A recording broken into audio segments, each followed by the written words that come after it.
Olá pessoal, tudo bem? Seja bem-vindo. Esse vídeo aqui é introdutório, né? Então, o que eu mais peço para vocês é que deixe o like, se inscreve no canal e aperta no sininho para que possamos sim aumentar a palavra de Jesus Cristo na vida das outras pessoas que ainda não conhecem. Então, quando você faz isso, a ferramenta automaticamente distribui os vídeos para todo mundo que ainda não conhece. E se você gostou muito da gente, tem um QR Code. É só botar aqui no QR Code aqui do lado, colocar a câmera do celular e já vai diretamente para o grupo do WhatsApp. Que Jesus hoje frutifique a tua vida, que essa palavra te dê esperança, algo que você está esperando muito de Jesus Cristo. Até logo. Para aí. E aí, queridos, o texto que o Senhor, mudou e que eu queria compartilhar um pouco com vocês está em Lucas, no Evangelho de Lucas, no capítulo 1. Esse mesmo, bem conhecido, versículos 26 a 37. Quem não tiver com sua Bíblia, pega o telefone convertido, tá? Porque eu disse, meu Deus, que mudança radical que eu ia falar. Entre aspas, né? Eu ia falar sobre o Evangelho, né? Eu ia falar sobre o Evangelho que é puro, verdadeiro e simples. E ele é assim e sempre será. E nós vamos compartilhar também desse evangelho que é puro, simples e verdadeiro, mas a temática, né, o texto base e o ponto que ele quer trazer para nós nesta noite realmente é outro, né? Então a gente vai ler rapidinho, tá certo? Para a gente começar a bater esse papo a respeito da vida dessa mulher, não é? Chamada Maria, a mãe de Jesus. E a vida dessa mulher nos ensina de uma forma tremenda. Ensina homens, mulheres, crianças, jovens, idosos. Então, fique com seus ouvidos espirituais bem atentos, né? E vamos ler, né? Ganhar tempo, porque eu gosto de falar um pouquinho e a gente tem que correr. Tu sinaliza aí, vice Tiago. A gente sabe que Não, dos 4 evangelhos, Lucas é o que fala mais a respeito de Maria, mãe de Jesus, né? Vamos lá. No 6º mês, Deus enviou o anjo Gabriel a Nazaré, cidade da Galiléia, a uma virgem prometida em casamento a certo homem chamado José, descendente de Davi. O nome da virgem era Maria. O anjo, aproximando-se dela, disse: Alegre-se, agraciada. O Senhor está com você. Maria ficou perturbada com essas palavras, pensando no que poderia significar a saudação. Mas o anjo lhe disse: Não tenha medo. Maria, você foi agraciada por Deus. Você ficará grávida e dará à luz a um filho e lhe porá o nome de Jesus. Ele será grande e será chamado Filho do Altíssimo. O Senhor Deus lhe dará o trono do seu pai Davi, e ele reinará para sempre sobre o povo de Jacó. Seu reino jamais terá fim.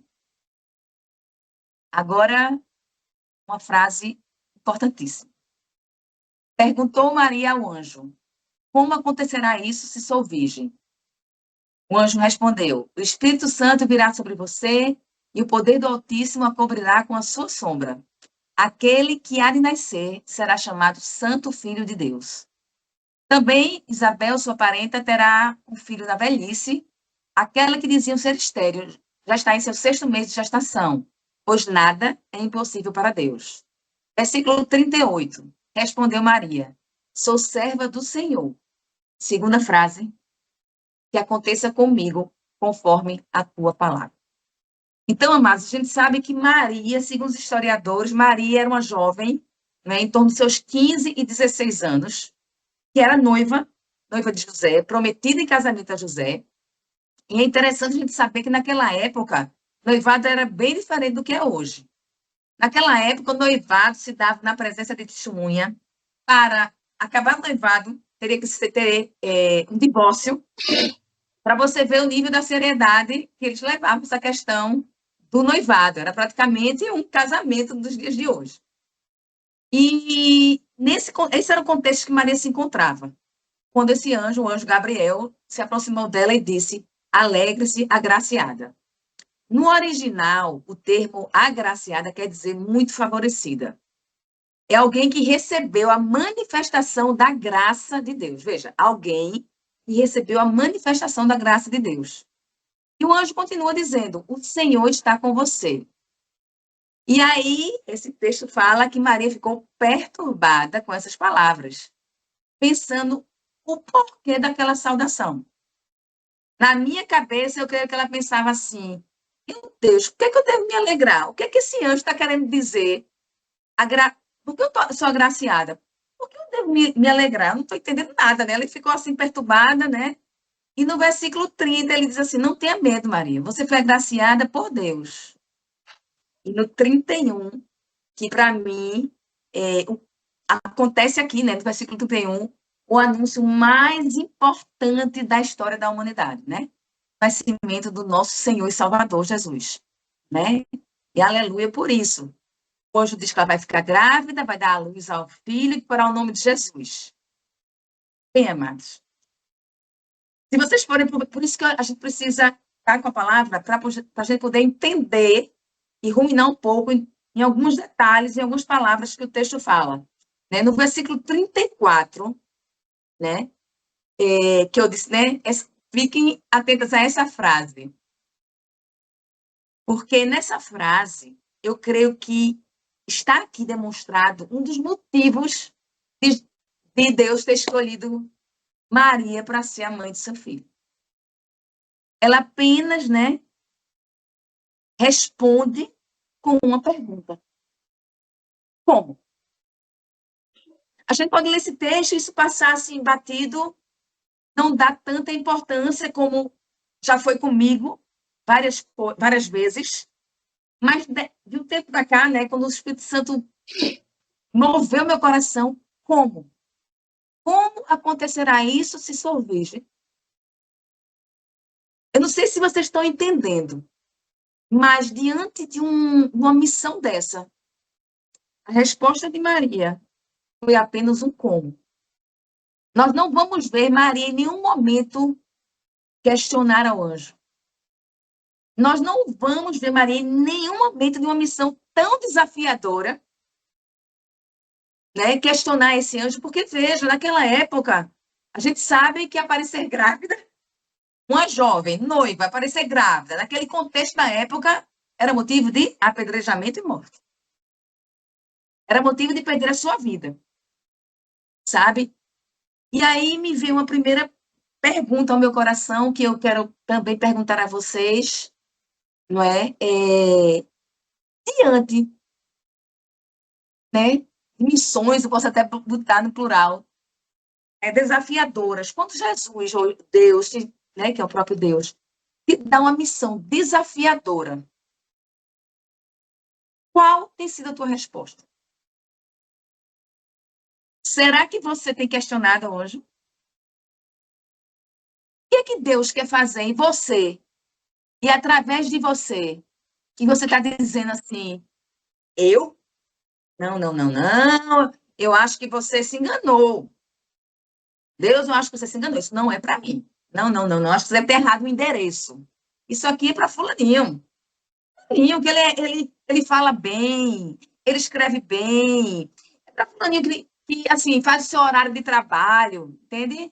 É para fulaninha que não toma que só é uma mulher do lar apenas, tem tempo para mergulhar. Não, não, isso é para o pastor, porque ele tem um curso de teologia, isso não é para mim, sabe? Porque por muito tempo eu fui essa pessoa que questionei a Deus. Por muito tempo vocês vão ver que no decorrer, por isso que isso falou tão profundo ao meu coração, mas eu creio que fala constantemente a muitos corações, porque muitas vezes nós fugimos da missão que Deus nos dá. Seja ela qual for, né? Veja, em nenhum momento nós vamos ver Maria pedir ao anjo para repassar essa missão para outra mulher. Nós não vamos pedir. Será que você não tem dito a Deus, não, não, não, isso não é para mim. É uma boa missão, mas eu não tenho condições. Isso é para meu amigo, isso é para minha prima, isso é para minha amiga. Eu queria que vocês começassem a pensar. Porque eu creio que cada um aqui tem uma missão. Às vezes a gente faz assim, eu não sei qual é o meu propósito. O primeiro de todos já está na Bíblia. Ide. E o ID pode ser feito de diversas formas. Mas o que é que você tem dito? Não é para mim porque eu tenho vergonha. Não é para mim porque eu sou tímida. Não é para mim porque eu não tenho recursos. É porque eu não tenho tempo. Esse foi o meu por 14 anos. Essa desculpa foi a minha por 14 anos. Achando que Deus não sabia que eu tinha tempo, né? Eu tenho 24 horas igual a todo mundo. Mas eu não tinha prioridade. Era corrida? Era. Trabalhava? Sim. Mãe? Sim, de gêmeos. Trabalhava na igreja? Servia o seu? Sim. Olhe, na igreja, viu? Líder da igreja, de mulheres. Mas uma missão que ele tinha me dado específica, eu fugi. Por 14 anos, dizendo que eu não tinha tempo. Então, comece a pedir ao Espírito Santo para mostrar a você, lembrar, ou você já sabe mesmo o que é que Deus tem pedido de você. São amizades que se vão. São pessoas que nos deixarão, que não nos compreenderão. São pessoas que poderão, na nossa caminhada, falar mal de nós, nos julgar, nos criticar. Se você não passou por isso, eu sinto dizer que provavelmente você vai passar, porque não existe evangelho sem lutas. O evangelho puro, simples e verdadeiro é esse. É o da cruz. É aquele que nós precisamos morrer. Morrer para os nossos desejos carnais e até desejos lícitos, mas que não está no coração do Pai, que não é, que Ele não te pediu para fazer, porque às vezes a gente se prende muito no que é ilícito. Mas a gente está fora da missão da qual Ele nos confiou, da qual Ele nos chamou, mesmo sendo lícitos, está fora do propósito, isso também entristece o coração do Pai. Mas voltando aqui, como eu falei, aparecer grávida naquele tempo era algo, meu Deus, né? Você imagina, eu queria que vocês, homens, se colocassem no lugar de José. Naquela época.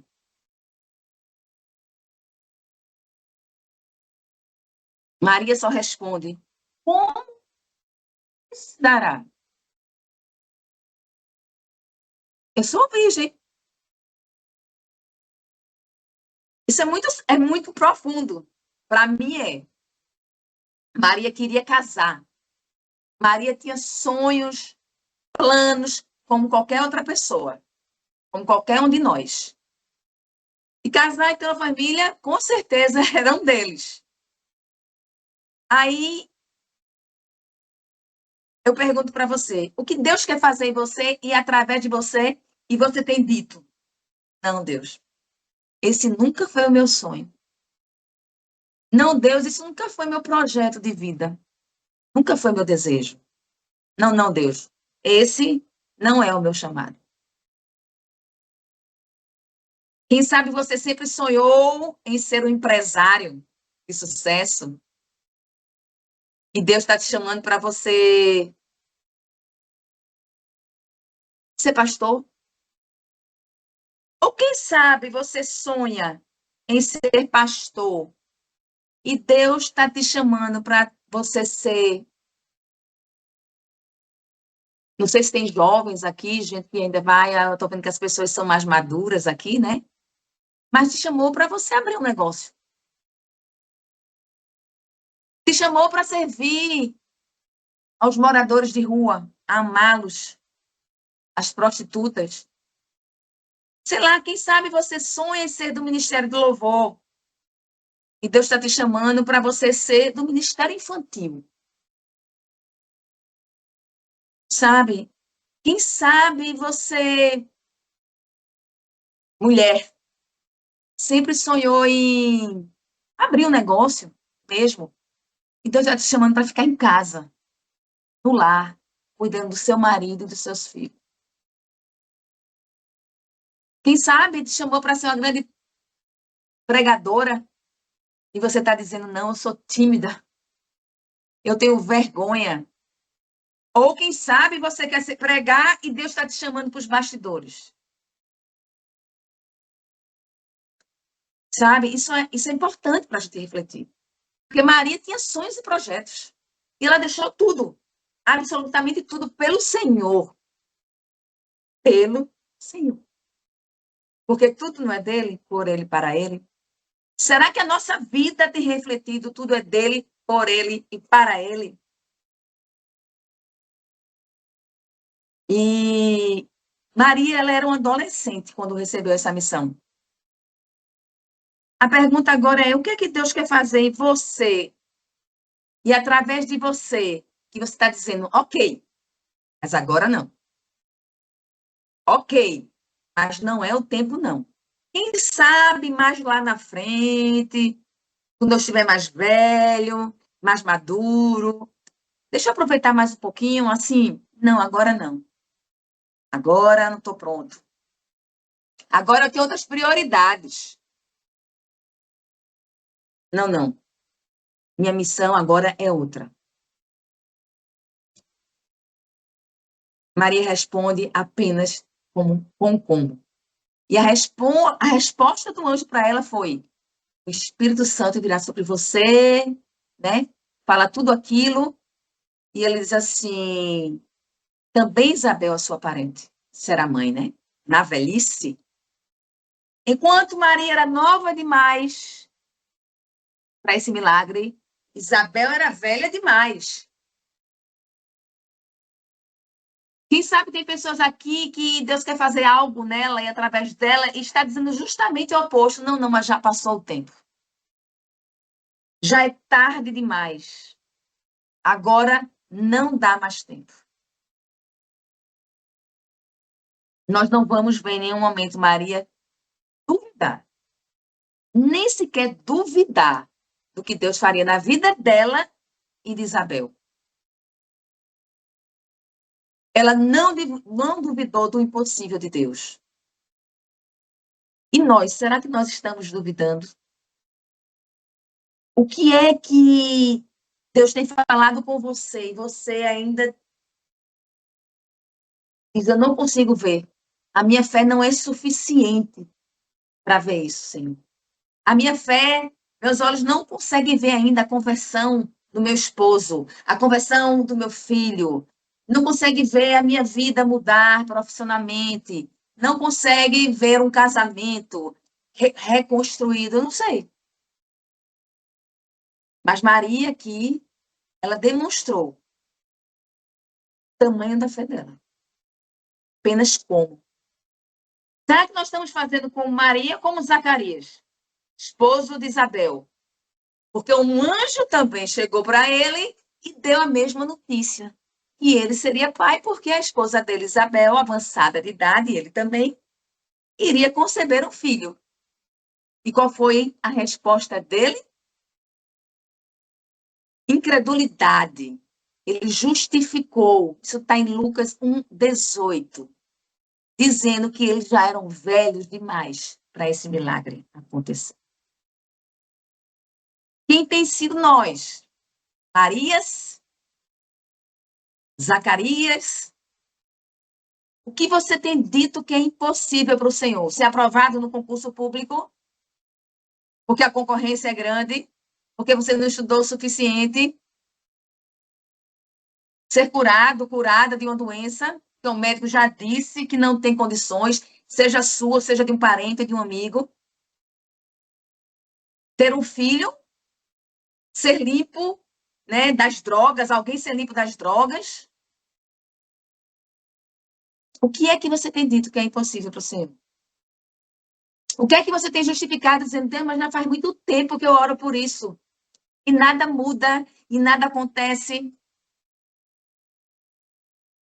Hoje, a pergunta também é: o que há de impossível? O que é impossível para Deus? Aqui nesse texto, a gente vai ver o poder de Deus na vida de Maria, na vida de Isabel. Eu tenho certeza que tem pessoas aí, se não todos, já foram alcançados pelo impossível de Deus. Eu já fui por vários. Um exemplo, tenho 2 impossíveis de 18 anos, gêmeos. Um exemplo. Outro impossível, para mim, estar aqui falando com vocês. Eu tenho certeza que vocês têm testemunho aí. E sempre haverá novos sonhos, novos motivos de oração, e nós precisamos entender que Deus ele pode todas as coisas, se estiver alinhado ao coração dele, e se ele quiser. Porque muitas pessoas oram para que os nossos sonhos sejam realizados. Isso é maravilhoso. Nós temos que sonhar, mas os sonhos que serão realizados serão os sonhos que estão alinhados aos sonhos dele. Nossos sonhos precisam estar alinhados aos sonhos de Deus, não de Deus alinhado aos nossos sonhos. Amém? Maria, ela era uma mulher improvável. Ela iria receber a maior honra, uma das maiores honras, receber a honra de ser mãe só do Filho de Deus. Salvador da humanidade, do meu e do teu Salvador. O que eu vejo hoje é muitas pessoas querendo serem honradas. Honradas pelos homens. Querem receber a honra aqui da terra, reconhecimento humano. Mas a maior honra que nós podemos receber, meus amados, não é ser alguém de destaque na sociedade. Não é receber um elogio, uma promoção, né? Um elogio de um líder nosso. Não é. A maior honra não é ter um ministério com milhares de membros. Não é. Não é ter milhares de seguidores no Instagram. Não é. Não é. A maior honra que eu e você pode ter é de sermos chamados filhos de Deus. E essa honra nós já temos. Se você já entregou sua vida ao Senhor, você já tem a maior honra que um ser humano pode ter. E nós precisamos andar, caminhar contra o mundo. Romanos 12. Então, assim, é caminhar contra a maré do mundo mesmo. Por isso que eu digo que o evangelho puro e verdadeiro, ele é assim. Não vou entender, é loucura para esse mundo, mas para nós que estamos sendo salvos, é poder de Deus. E isso, o evangelho verdadeiro, implica em renúncia. Jesus renunciou à sua própria vida, à sua glória, por amor a nós, para que nós fôssemos salvos. E muitas vezes a gente não quer renunciar algumas horinhas. A gente não quer renunciar ao nosso comodismo, ficar na cama, enquanto está lá, né, o culto está acontecendo, porque a gente se abusou com a igreja. Renúncia das nossas vontades, dos nossos desejos, para que a vontade do Senhor prevaleça. E às vezes é difícil, porque não é aquilo que a gente quer. Essa carne vai gemer, vai. Mas é a vontade dele que é boa, que é perfeita e que é agradável. Ponto. Ele garante. Ele garante que o final é feliz, o final é para sempre, é na eternidade. A gente se preocupa com 80 e 90 anos aqui na Terra, muito, se preocupa demais com isso. E não se preocupa com a eternidade que está por vir, é para sempre.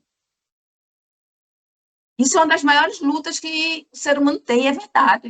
Eu também tenho essa luta. Sabe? Mas muito mais que buscar a honra, vamos ser honrado, é isso. Você vai ser honrado aqui na Terra também. Mas a gente não pode viver em função disso. Sabe? Agora, muito melhor do que receber honra é dar honra. É oferecer honra. Sim, nós devemos honrar pessoas, sim. Romanos 12:10 diz: dedique-se uns aos outros com amor fraternal. Prefiram dar honra aos outros mais do que a vocês. Deuteronômio 5:16. Honra teu pai e tua mãe. Aquele versículo que a gente já conhece. A honra faz parte. Devemos honrar os homens, sim. Mas existe uma honra ainda maior. A maior honra que nós devemos dar era a Deus, era a Jesus. Isso precisa ser uma verdade nas nossas vidas. E aí a gente honra Ele com a nossa vida, com o que a gente faz, com o que a gente pensa, com o que a gente deixa de fazer, com o que a gente vê no Instagram, com o que a gente faz no imposto de renda. Isso tudo é honrar a Deus. Isaías 29, 13 diz assim: visto que este povo se aproxima de mim com a sua boca e com seus lábios me honra, mas o seu coração está junto de mim. Muitas vezes a gente honra, né, com as nossas bocas, louvando, falando, mas muito mais importante que isso é honrar a Deus com a nossa vida. A nossa vida precisa respaldar o que a gente fala, precisa chancelar o que a gente faz, como eu falei, o que a gente vive, o nosso testemunho. É a marca que o Espírito Santo habita em nós. Sabe? Isso é honrar ao Senhor. Apesar de virgem pura, não seria nada fácil para Maria, as pessoas acreditarem, né? Que Maria foi fiel a José. Como é que iriam acreditar? Ela sofreria implicações muito difíceis. Difícil. Aquele sim dela, sabe? Naquele sim, ela não pensou em si. Ela assumiu todo o risco, corajosamente. Sou serva do Senhor, que aconteça comigo conforme a tua palavra. Fé, coragem, ousadia. Uma menina de 15, 16 anos. Porque ao dizer sim para Deus, ela estava dizendo sim para a mudança dos planos dela, dos projetos de vida dela. Ao dizer sim para Deus, ela estava dizendo sim para os julgamentos, para o preconceito, para as acusações, para as zombarias. Ao dizer sim para Deus, ela estava dizendo sim à possibilidade de ser abandonada pelo noivo. Ao dizer sim para Deus, ela estava dizendo sim também para o risco de perder a vida. Entrega, renúncia, rendição total. Foi isso que Maria fez. Foi isso que Maria viveu naquele momento. O interessante para você ver que no versículo 39 vai falar justamente quando o anjo fala que também Isabel, voltando, né, a esse assunto, iria ficar grávida.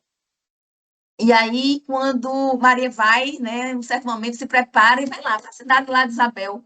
E quando elas se encontram, as duas grávidas, Isabel mais avançada, né, na gravidez, a palavra diz que o bebê,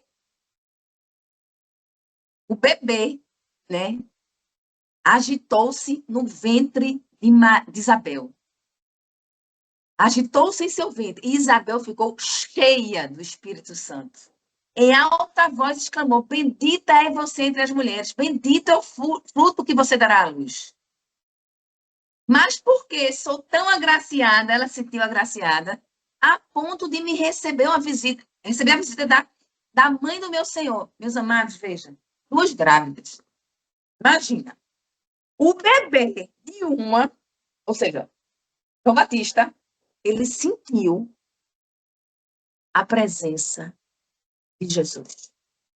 A ponto de ele se remexer e o ventre dela se agitar de alegria. Maria estava carregando o próprio Deus. A presença dele era tão grande, tão evidente, tão poderosa, né, que eles puderam sentir.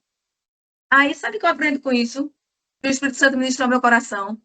É que quando nós estamos perto de pessoas cheias do Espírito Santo, cheias de Deus, nós também vamos sentir a sua presença e também poderemos ser cheias dele. Com quem nós temos andado? Quem tem sido os nossos amigos de compartilhar nossas dores, nosso coração, nossos sonhos? Será que são de pessoas cheias do Espírito Santo? Que vão entender o nosso vocabulário, vamos dizer assim, que vão entender o nosso coração. Agora, eu também quero fazer outra pergunta. Será que as pessoas que andam conosco podem sentir o Espírito Santo que habita em nós? Será que as pessoas que caminham conosco, seja amigos, seja família, que a gente sabe que a gente caminha com pessoas que não conhecem o Senhor, que não se renderam, né? Mas será que as pessoas que caminham conosco, elas veem Deus na gente? É outra reflexão que eu trago. Maria, ela tinha um coração humilde. É outro ponto sobre Maria. Nenhum momento ela se envaideceu por ter sido escolhida para ser a mãe de Deus, a mãe do Filho de Deus. Não. Isso mostra que como Deus ele valoriza um coração humilde e quebrantado. Né? Provérbios 16, 18, diz assim, o orgulho precede a queda. Agora eu queria ler para você na versão, a mensagem, com a versão mais simples, mas eu achei bem forte. Diz assim, primeiro vem o orgulho, depois a queda. Quanto maior o ego, maior o tombo. Precisamos ter cuidado com o nosso coração. Porque a própria palavra também diz que nosso coração é extremamente corrupto. É enganoso. Precisamos ser humildes, assim como Jesus foi. Nós vamos ver, e aí eu já estou encaminhando para o fim, viu? Já estou encaminhando para o fim. E nós continuarmos a ler esse capítulo, nós vamos ver que em nenhum momento foi necessário Maria chegar para José e justificar para José. E abrir a boca para José para se defender, para explicar. Em nenhum momento. Para dizer que ela ia ficar grávida. Não, veja, ela não precisou. Mateus 1, 19 e 21 vai dizer o seguinte: um anjo aparece a José em sonho e diz: não tema receber Maria como sua esposa, pois o que nela foi gerado procede do Espírito Santo. Ela dará à luz a um filho, e você deverá dar-lhe o nome de Jesus, porque ele salvará o seu povo dos seus pecados. Meu Deus. Sabe o que Deus está querendo falar com a gente com isso?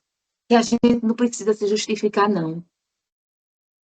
Diante de um momento de incompreensões, lutas, acusações, falatórios, abandonos, condenações, a gente não precisa se levantar para dizer, não, mas foi, não, e agora? Não precisa. Sabe por quê? Quando é Deus que dá essa missão, quando é Deus que fala, Ele mesmo providencia, Ele mesmo nos justifica.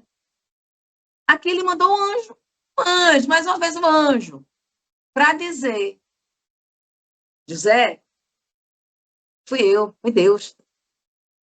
E ele creu, sabe? E aí eu me lembrei muitas vezes, e a gente quer justificar, quer convencer alguém. E agora eu vou trazer para outro ponto, né? A gente tem uma ânsia tanto que as pessoas se convertam da nossa casa e tal, passei por isso. E a gente começa a falar, explicar e tentar. E agora, não é bem esse contexto, mas eu quero dizer o seguinte: às vezes precisa calar, e às vezes orar e crer que Deus fará por nós, sabe? Muitas vezes a gente atropela. A gente acha que a gente vai mudar alguém. Não. Mas também, quando você estiver numa situação difícil, ore que ele vem. Ele usa quem for. Usa mula, usa ímpio, o que for. Então, aqui, Maria, nesse trabalho se teve para explicar a José. E José creu. Sabe, queridos, assim, a gente tem muito a aprender com Maria.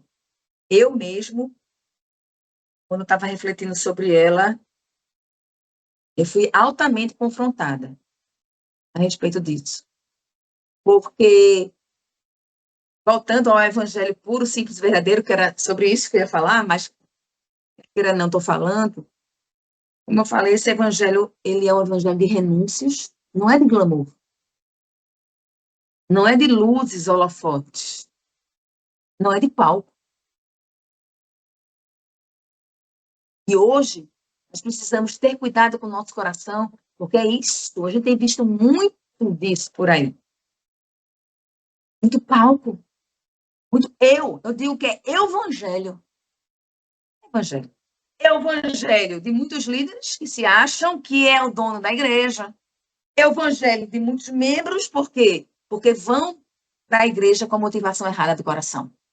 Vão porque querem os bolsos de Jesus, querem as mãos de Jesus, querem os milagres, querem ter, conquistar, conseguir. Queridos, isso ele faz.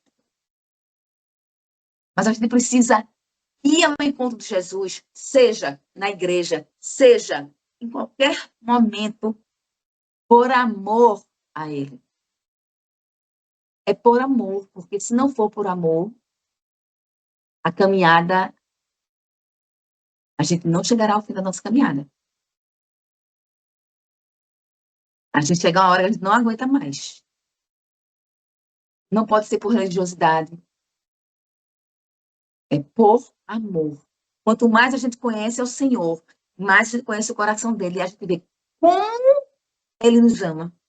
Como a gente é indigno de ser amado por ele. O que ele fez por nós é algo inexplicável. A gente nunca vai conseguir retribuir esse amor, tá?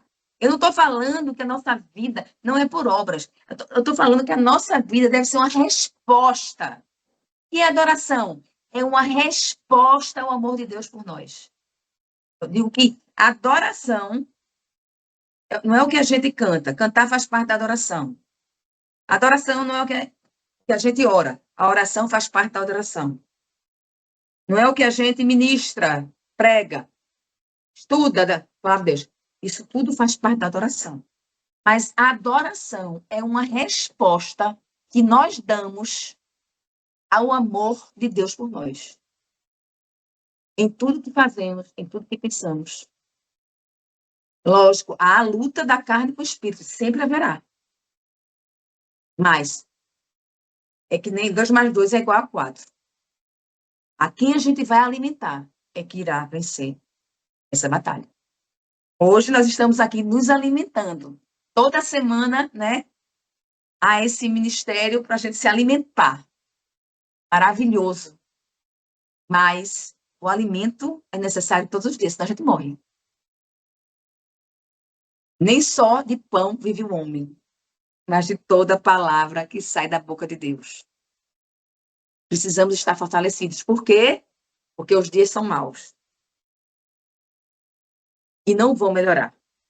Para essa terra, não. A palavra nos garante. Por isso que nós precisamos estar cheios dele, vivendo o evangelho da verdade, pegando a nossa cruz, seguindo, entendendo que no mundo nós teremos tribulações, mas que nós tenhamos bom ânimo, porque ele já venceu por nós. E é isso. Ele já venceu. O que é que você tem se preocupado tanto? Porque foi a mim que ele fez essa pergunta. E hoje ele está perguntando para cada um de nós. O que é que você tem se preocupado tanto? Seja o que for. Seja o que for. Não há impossível para Deus. Sua missão é orar. Sua missão é amar. Sua missão é amar, sim, até aqueles que te perseguem. Difícil, viu? Não é fácil. Não é fácil. Mas vem cá, quem é que habita em você? É o amor dele que vai te encher. Com o nosso amor, não temos nada para oferecer, mas o amor dele sim. Amém?